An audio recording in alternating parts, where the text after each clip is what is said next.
Welcome to second day of the International Conference on Live Interfaces. My name is Rodrigo Hernandez Ramirez, better known as Rodrigo Ramirez here in Portugal. This is the second panel. We had some changes in the program.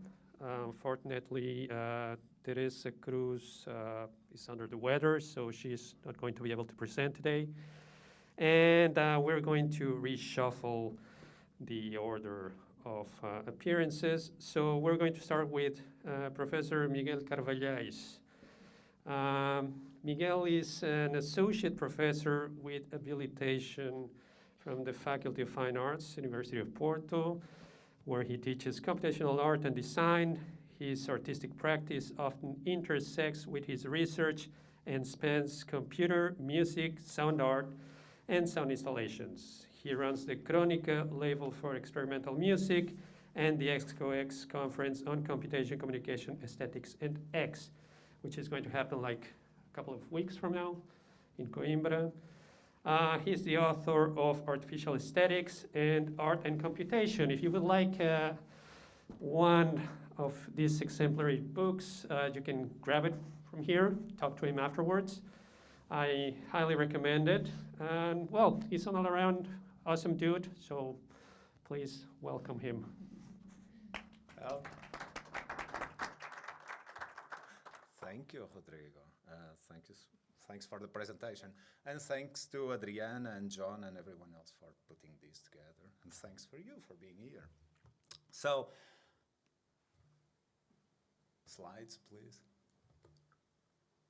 Okay, so my name is Miguel, and I come from the University of Porto. My background is in communication design. I'm also an artist and a musician, and much of the research that I've been doing is one way or the other around computation in art and computation in design. So today, I will look at how computational art is developed in a paradoxical state of simultaneous dematerialization and embodiment. I could say exist instead of is developed, because what I'll be talking about is the mode of existence of computational art and how this mode of existence depends on the development of complex cognitive relationships with us. So, in my view, computational art is a fundamentally cognitive art form. Computational technologies are cognitive technologies, and the relationships we develop with them are also fundamentally cognitive. And computation seemingly dematerializes information, as, I don't know, Catherine Ailes and many others have pointed out. But paradoxically, it also develops a number of new physical computational hybrids that embody computational machines and mechanic cognition.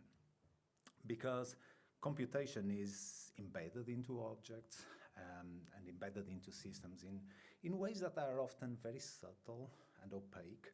So it forms what Kitchen and Dodge, for example, call a technological unconscious, that often goes unnoticed by us, but that is nevertheless very present and has a big impact on everything we do with computational technologies, including communication and including art. Computation is embedded in everyday life at many different levels of activity. So it produces coded objects, coded infrastructures, coded processes, and coded assemblages, to go back to Kitchen and Dodge's terminology. And these lead to the creation of a number of really interesting hybrid forms and artifacts from where we cannot remove computation. Objects and spaces that can't work, or better yet, can't be without computation. And furthermore, because of the ways how we relate with computation, with computational media, and by extension with computational art, we often dematerialize computational works, yes, but we do that as a step towards making them physical and embodied again, ultimately in ourselves. So, what am I talking about when I talk about computational art? First of all, I don't define it as art that is produced with computational technologies, neither as art that is mediated by computational technologies. Because if this was the case, almost all contemporary art would be computational in some way. I think it makes sense to think about this in a different way, and to think about computational art following Peter Paul Verbeek, to think about computational art from computation. So I prefer to define it as art that is focused on the aesthetic relationships that we have with computation, or that we develop with computation.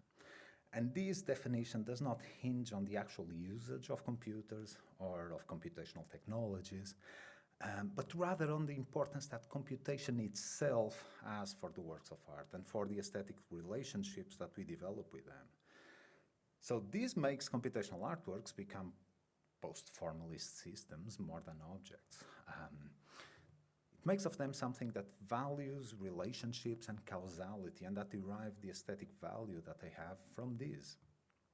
And computation is often an aesthetic result itself. Sometimes it's even the main aesthetic output of these works. Because of this, computational artworks can and are often developed through non-computational media, or classical media, if you prefer. Meaning that they don't necessarily compute themselves, but they rather give us the resources that they need so that the computation can be developed.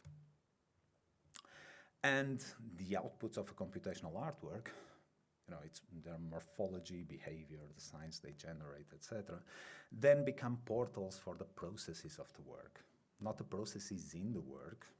This is a significant distinction.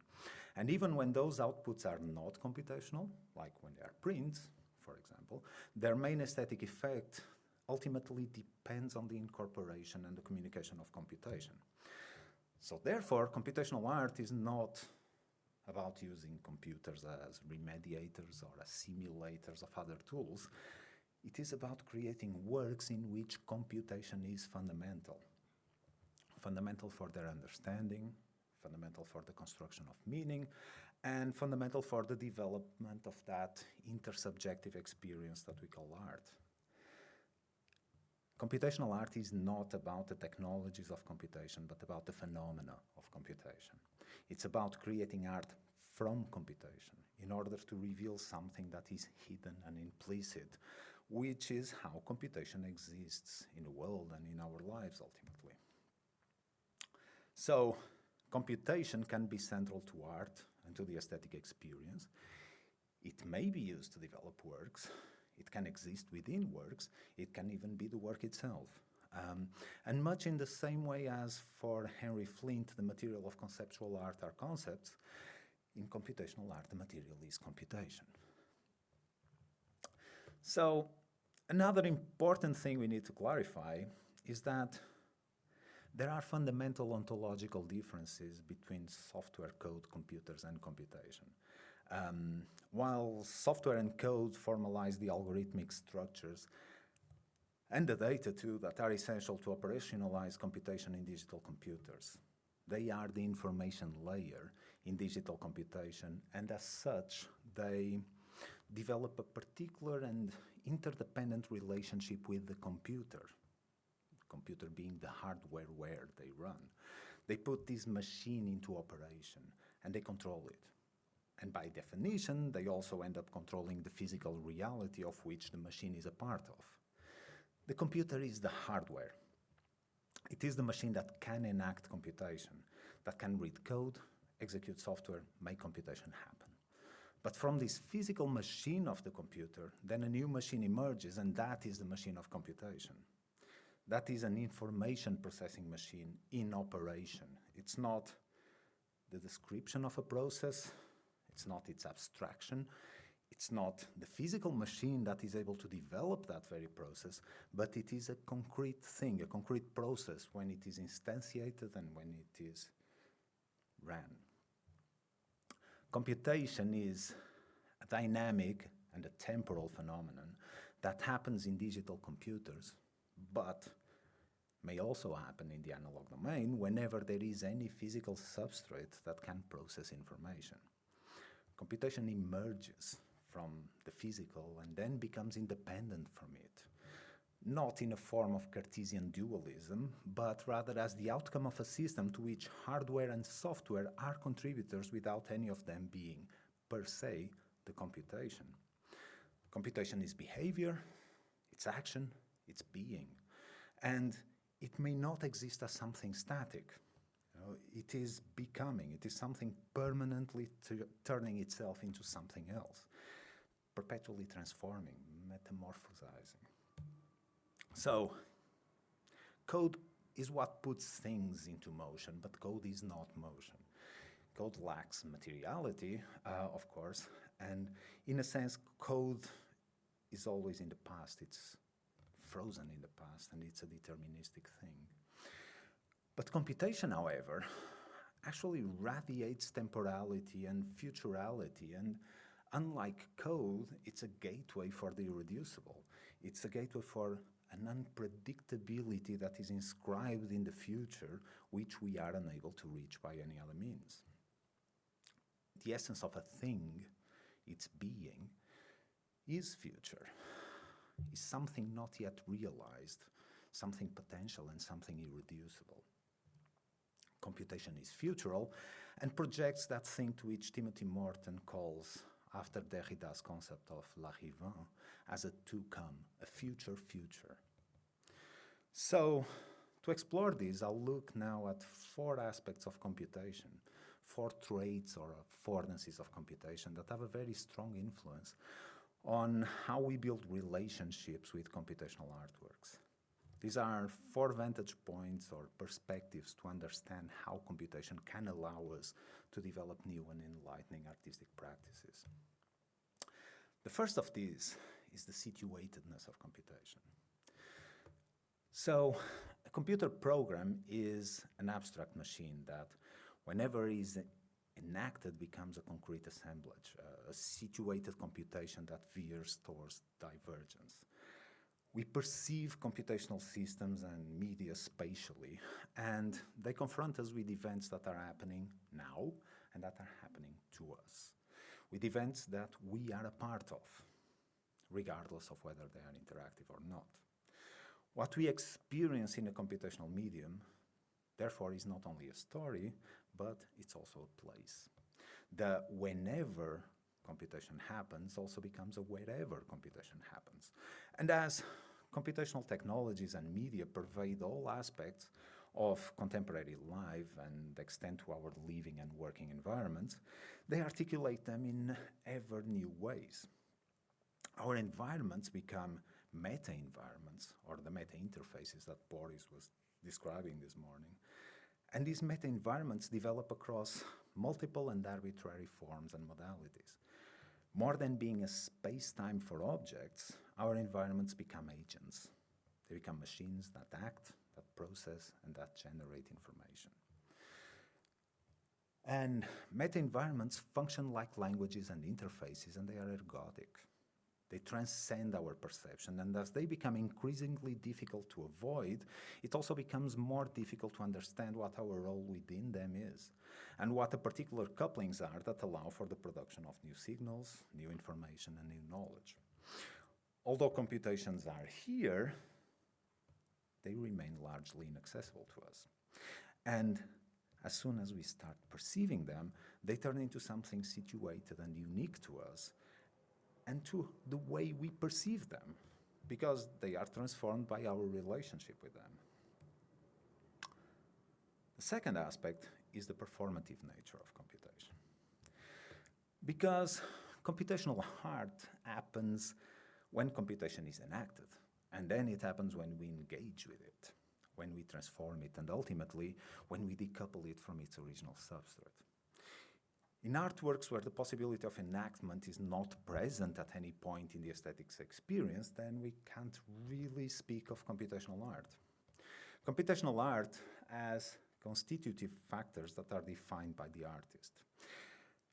But it also has contingent factors that the artist may not influence or even anticipate.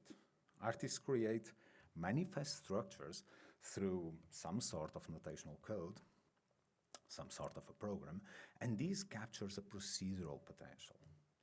But it is in enactment that information is created, And it's in enactment that the artworks become, in a meeting of their authors' past actions and the present and future actions of both the system and its audiences. So computational art becomes when it is enacted because its aesthetic experience is contingent on its behavior. If classical artworks are inert and then are brought to life by putting them to work through thought, conversation, and appreciation, to paraphrase Noé, computational artworks, on the other hand, need to be enacted, either directly through some sort of computational infrastructure or indirectly through us. So computation is a performative object that's characterized by a unity across a succession, something that is not only encountered in time, but that is essentially composed of time. And this something, according to Shane Denson, can be seen as a new form of time even. A new form of time where media content is subject to continuous variation and becomes the very medium through which time is modulated. Whenever computation computes, whenever it updates, some of its futurality is lost because of how it realizes itself and oozes some potential in that process. But still, at each step, it gathers more inputs, it restarts the computational cycle and gains future again. So the behaviors that result from enactment are then perceived by us and contribute to the creation of meaning through reading, through ergodic reading. Because as readers, we are immersed in a spatio-temporal experience that requires subjective, situated, and inactive modes of engagement. But the traversals that we develop happen in spaces that are not spaces of total freedom because they are defined by computation and code. The programs of computational artworks can therefore be seen as creating fields of possibilities for the artworks, for the readers of the artworks, and for all the systems these two may interact with. And this is the space of the performative. This is a space where one assumes roles and engages with other objects in a way that is constrained by those roles. This is a space for playfulness, for acting out behaviors and performing creative acts that play with our models of the work of art and that play with our models of the world. And we freely enter this state of play and we make choices that are free, if only within the constraints of the system. We enter the artwork's magic circle, as Huizinga would call it, as a stage to act and be acted upon. And even if this process of engagement is insulated from the complexities of the broader world, when we step out of it, it bleeds into our world because we bring a model of the work of art along with us. The third is how computation is theatrical. And computation is neither formalist nor literal. We never experience it directly, and the best we can do is to infer it, is to rebuild it, and then to reenact it. Added to this, because computational art forces our involvement as readers, then it becomes theatrical. And what does this mean? This concept of theatricality was introduced by Michael Fried in the 60s in one of his criticisms to minimal art and to how minimal art would create objects that offered the eye a lack of interesting accidents. His words, not mine. Objects that espoused objecthood and that were in a condition of non-art. So Fried saw this as a hollow literalism, finding these objects, quote, concerned with the circumstances in which the beholder encounters them, end of quote. And then ready to be experienced as objects in a context that also included the beholder. And for him, this was theater and the negation of art. But Fried's view did not extend outwards of the objects and into the relationships that they created. If we do look at this in computation, we find that, contrary to Fried, this theatricality happens because art always requires our involvement and our participation to be discovered. Theatricality becomes primordial to all arts, as Graham Arman points out, and without it, art would amount to nothing more than literal statements and literal objects. And beauty would not be possible because, again, going back to Harman, the opposite of beauty is not the ugly, but the literal. This reveals a shift in priority in the artistic experience, in considering the artwork as a system that includes situations outside of its material boundaries, of works of art not having an ideal vantage point for their recognition of as such, and its components being just parts of a whole that don't necessarily carry meaning or value in themselves, but rather derive their value solely through the context that is assigned to them. And finally, the fourth aspect, which is subjectivity. Because computational art happens in an interobjective space where we anthropomorphize objects and we entertain feelings for objects, even when we suspect that these objects are not genuine others, of course. We experience technologies as quasi-others, and we are fascinated by their autonomy and their capacity to interact, and we see them as technical beings or technological beings. As computational technologies automate cognition, we keep projecting traits into them. But then, when we discover that they may really possess these traits, albeit in strange and very alien ways, our relationships are transformed and they start oscillating between subjective and objective states. Computational artworks behave and cognize, and they allow us to engage in real time with a psychological, social, and ideological machine that is very involved, very deeply involved in the production of subjects. We bring to these relationships our heuristics for identifying intentionality, for identifying subjectivity, and for identifying consciousness. And these modulate our relationships that start becoming intersubjective whenever we perceive something as a someone, whenever we turn an object into a subject. When we understand the agency of computational objects, we feel intent, as computers determine their future and become, as Hitler said, machine subjects. In this, the intersubjective is a reflexive mode in which we develop a common ground of cognition in which we then experience another subject. We anthropomorphize the other agents because that makes them subjectively more accessible to us. And we cannot escape from this because we are subjective beings ourselves. But when we engage with the work of computational art, we also enter its technological Umwelt, and then we attune to its processes of cognizing. We act in the place of the artwork, and we let it machine-morphize us as a gateway to find the mind, in scare quotes, of the computational. So, to conclude, computation leads us to develop processes of engagement and processes of reading with computational art that are very different from those that we develop in classical media. These processes then lead us to develop aesthetic relationships that are very centered on computation and that actually happen because of computation. And in turn, this makes us into participants in the works. And it also leads us to actually incorporate the artworks, to transform and develop them through our shared cognition, to dematerialize them as we perceive the works as processes and as computation that we can also model and simulate. And then, whilst we do this, to rematerialize them as we embody these computations and give them a new substrate in our minds. So I explored these and several other issues in the book I have just published with V2, Art and Computation, and as Rodrigo kindly said in the beginning, I have copies if you're interested. Thank you.